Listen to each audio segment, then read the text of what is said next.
So first update is that I got a message yesterday from my Faja, and he said to zip it up tight, don't speak. I know just what you're saying. Don't speak, girl. And that he lawyered up, and that I shan't speak of his name or the household and other things, etc. Told them, like, I got a cease and desist who, and nobody said anything. Because it was never a factor of a cease and desist. It was the fact of who gave out my personal information. Yeah. My home. Let's jump straight into this storm because Tamar Braxton had 2025 shaking loud. Tamar came forward, making it crystal clear that something off went down and she wasn't about to let it slide. She revealed that her own family leaked her personal address through a cease and desist letter, and that had everybody's jaw on the floor. Like, who does something that reckless? Home is a safe place. So for me, it took me a long time to actually buy a house here that I actually lived in. Like, I have 3 that's just sitting here in the city because I just didn't feel safe enough to move into. Yeah, so when they gave out that address, she just felt like they already knew what you was going through. Yeah, man, because, not only did he send it to my house once, he sent it to my house 3 times. He sent it to my house. He had someone walk it up to my house. He sent it where they sent it through U.S. mail, and then they sent it through. You told them, like, I got a cease and desist who, and nobody said anything. Because it was never a factor of a cease and desist. It was the fact of who gave out my personal information. Yeah. My home. Folks online were confused, shocked, and whispering the second the news dropped. Tamar didn't sugarcoat anything either. She said this mess put her safety at risk, and honestly, anybody would be heated if that happened to them. She wanted her family to quit acting clueless and admit what really went down. She told them straight up to take responsibility and stop pretending this was some cute little misunderstanding because she wasn't buying that story at all. Her tone alone could shake a whole room. That's how bold she was coming. The way she called her family out had people online doing double takes like, hold on, did she really say that? Even fans who usually mind their business were suddenly tuned in heavy. The whole situation was messy, dramatic, and the type of scandal that does not disappear quietly. It sticks, it spreads, and it leaves everybody wondering what's about to pop off next. Now let's slide back to Friday's 2-hour season finale, because that episode turned out to be a whole new level of chaos. I watched the entire thing, start to finish, and I'm still shocked that they let that air on TV like everything was normal. I swear, it might be the most confusing, awkward wedding episode reality TV has ever tried to pull off. And trust me, reality shows have produced some wild ceremonies, so for this one to beat all that, it says everything. Every scene felt like the producers were just tossing random ideas at the wall, hoping something would stick and nothing was landing right. But this next part, wow, it took the whole cake, smashed it, and kicked it across the parking lot because that wedding was not giving what anyone expected. First problem, where were the celebrity friends? People were waiting for at least one heavy hitter to walk in. Somebody with superstar energy, Beyonce, Lady Gaga, anybody who brings that "this is the moment" vibe. But nope, not a single name popped up, and the energy in the room dropped instantly. Instead of a glamorous Braxton-style celebration, the whole thing looked more like a regular neighborhood cookout. The kind where someone shows up with potato salad in a plastic bowl and everybody's eating off paper plates. No sparkle, no shine, just pure backyard vibes, and not the cute kind either. And Tamar's purple dress? Listen, Tamar is loved, she's respected, and she's known for stepping out looking like a full superstar. But that dress, it wasn't bringing the magic she usually delivers, not even close. It had folks online staring at their screens like, wait, is this really what they chose? People were watching like, wait, what is even happening right now? Then Sean's hair situation slid onto the screen, and wow, that wig had a storyline of its own. It wasn't giving polished, it wasn't giving clean, it wasn't giving anything except pure confusion, and folks felt it instantly. The whole vibe looked flat, like everyone pulled up but forgot their style back at the house. And then Sister Trina came through. She showed up, smiled cute, posed for the cameras, and dipped out faster than anyone expected. It felt like she had somewhere way more interesting to be, and honestly, I can't blame her one bit. If I had to sit through that wedding, I might have hit the exit early too, because the energy in that room was stiff and the tension was dancing around loud. Now let's slide over to Towanda and this whole situation involving Tracy, because this is where everything starts heating up quick. Things went from confusing to dramatic in a heartbeat, and the way they handled it had people watching with their eyes wide open. This is where the twist really jumps out. Towanda suddenly got emotional over Tracy's signature, and I'm sitting there staring at the TV like, a signature? What is really going on right now? Viewers were left wondering if she was genuinely moved or if this was another moment where she wanted the spotlight drifting her way. And let's keep it real. Towanda has a long history of pulling Tracy's name into situations whenever it fits the moment. It's like every time things start getting quiet around her, a fresh Tracy reference suddenly appears again. At some point, it starts feeling way too convenient, like she knows exactly what to bring up to shift the conversation and stir the room. People watching could see straight through it because Towanda was acting like this tiny moment was some huge emotional explosion, and viewers were side-eyeing the screen heavy. It felt like she was trying to pull sympathy out of thin air, leaning on Tracy's memory in a way that did not feel natural at all. Folks online were over it, and they weren't holding back with their reactions one bit. I'm back. You know what? I didn't tell you that Tiffany and Kizzy did my beautiful face, my hair. Don't be jealous, boys and girls. There's times when I will walk away, but there are times when I will defend my kid. They're my kid. What's wrong with you? You know, I mean, no more than what you would do, okay? I say this, you're jealous. You wish it was you. Okay? You need to stop. S-T-O-P. You need to cut it. Yeah, you need to cut it. You need to stop. Don't do that. And if you think that something is wrong with it, pray about it. That's all you need to do. If they're doing something that you don't like, pray about it. Well, and what do you have to do with it? Now let's roll into this situation with Vaughn, because that part had everybody scratching their heads too. The show claimed Vaughn had to leave early due to dangerously low potassium levels, which sounds extremely serious. And yes, he does have cardiovascular disease, clogged arteries, and real health conditions that deserve respect. Naturally, people were worried at first. But the way it played out on camera, something felt off. The whole scene looked dramatic in a way that didn't feel fully genuine. Almost like the show wanted to turn the tension up just for the cameras. That had viewers wondering whether this was a real medical scare or a moment that got stretched out for dramatic effect. And if you've watched enough reality TV, especially anything tied to the Braxtons, you already know they don't shy away from adding an extra layer of dramatic spice when the cameras are rolling. It left folks unsure where the truth ended and where the storyline started, and that confusion kept the timeline buzzing loud. This entire season felt like everything was turned up to 100, like someone behind the scenes kept pressing the extra drama button nonstop. So viewers were sitting there wondering, is any of this even real? It started feeling like the show expected us to fall for every dramatic scene without asking a single question. But honestly, it all started looking way too staged, to the point where it didn't even feel clever anymore. At this point, it's giving one clear message: we're being played, and not in a slick way either, which brings me right to the bigger picture. The Braxtons coming back on TV was not the move people thought it would be. This comeback season felt shaky from the very first episode, like something was off from jump. Instead of real growth, healing conversations, or genuine family connection, we kept getting blasted with nonstop chaos, tension, confusing scenes, and moments that felt as fake as a plastic diamond. It stopped being fun to watch and turned into something draining, and that's not what viewers signed up for. And trust me, I'm not the only one feeling that, because the ratings, they're rough. We're talking 93,000 views. That's it. That's even lower than Love and Marriage Huntsville, and that show has been on a roller coaster for years. When a big comeback hits numbers like that, it's a loud sign something is seriously wrong.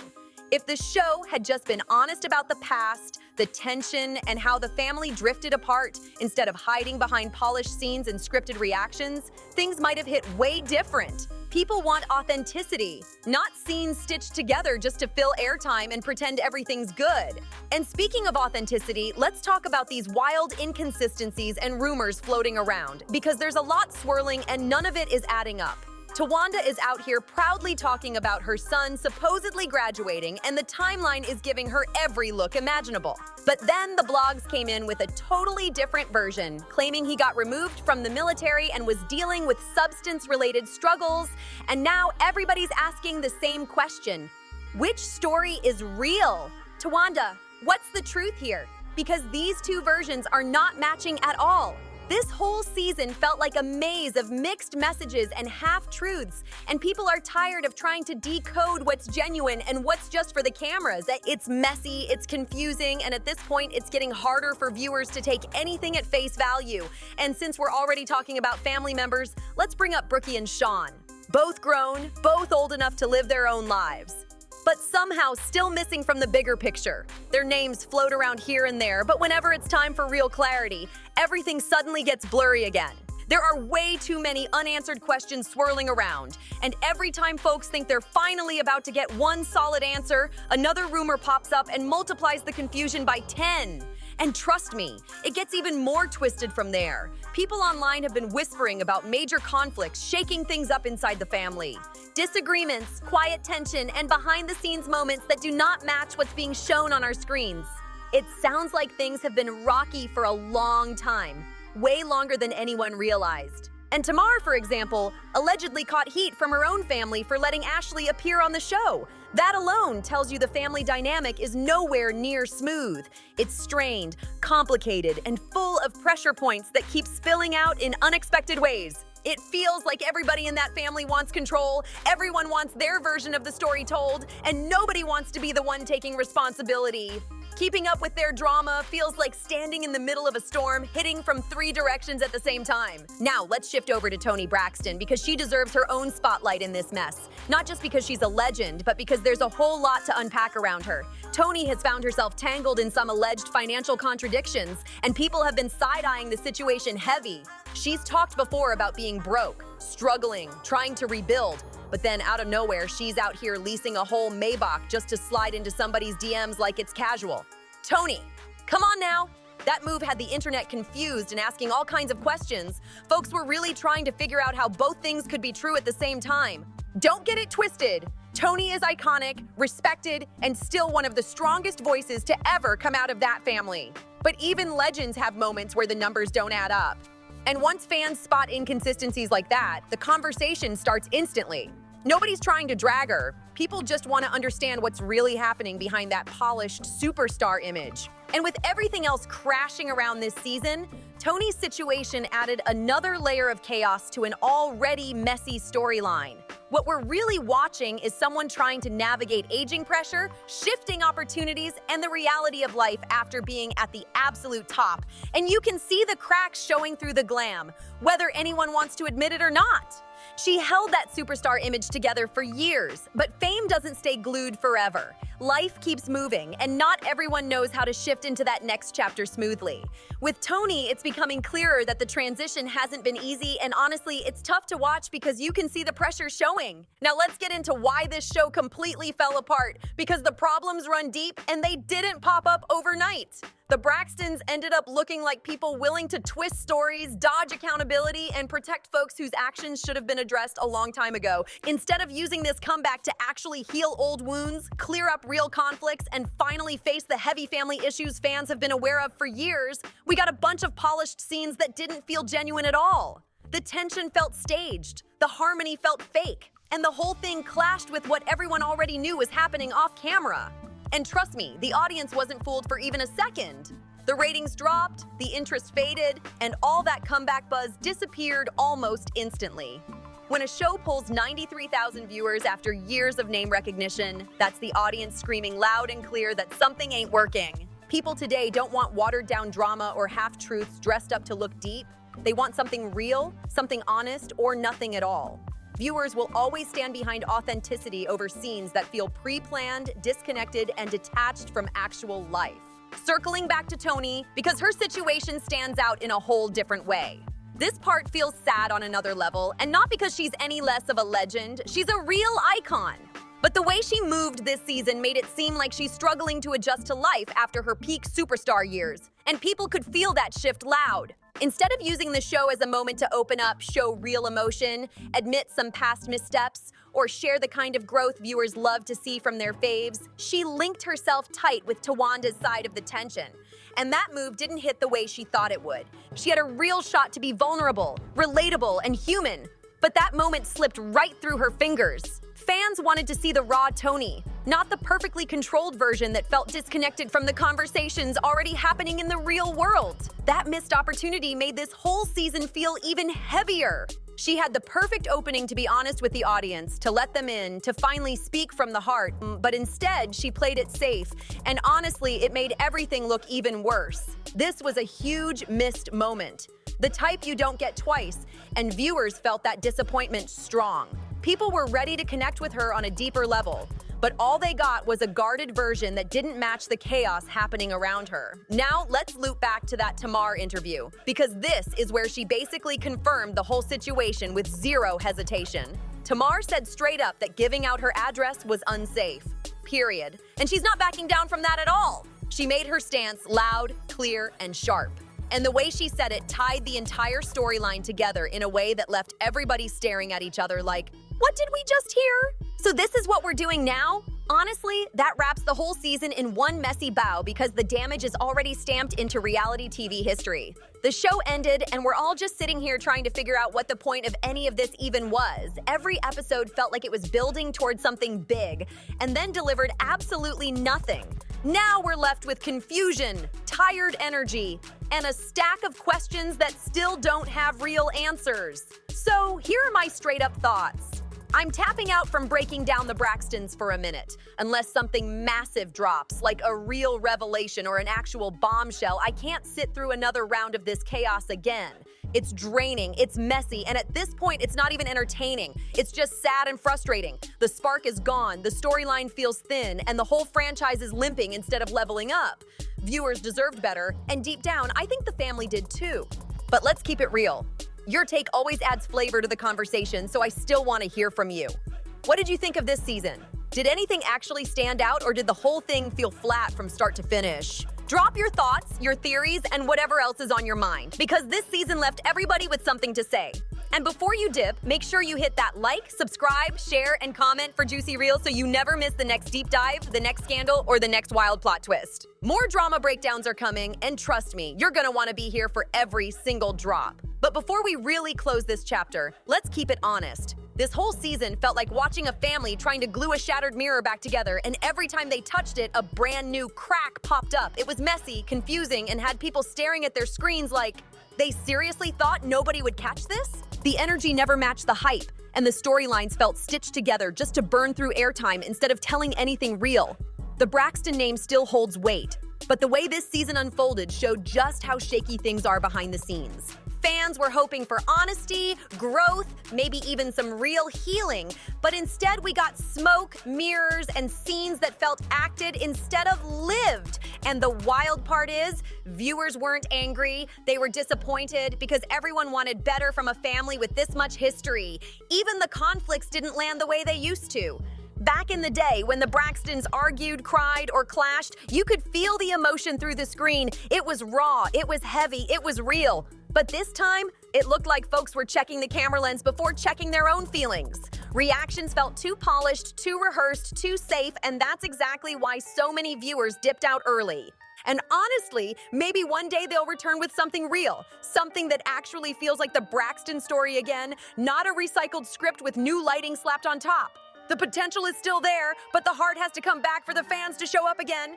Maybe one day they'll sit down, open up for real, drop the walls, and finally give the audience the truth behind all those whispers and all that quiet tension. But until that day shows up, this chapter is officially closed for me, and I'm stepping away from this storyline with zero regrets. Because let's be real, the drama world never sleeps, and I'm always watching for the next wild twist, the next shocking moment, or the next celebrity saga that pops out of nowhere. Something messy is always around the corner, and when it hits, you already know I'll be right here breaking it all down. So if you're into deep dives, real talk, scandals, messy reveals, and all the behind-the-scenes energy, make sure you hit that like, subscribe, share, and drop a comment for Juicy Reels so you never miss what's coming next. The next story might be even crazier than this one, so stay locked in and see you on the next one.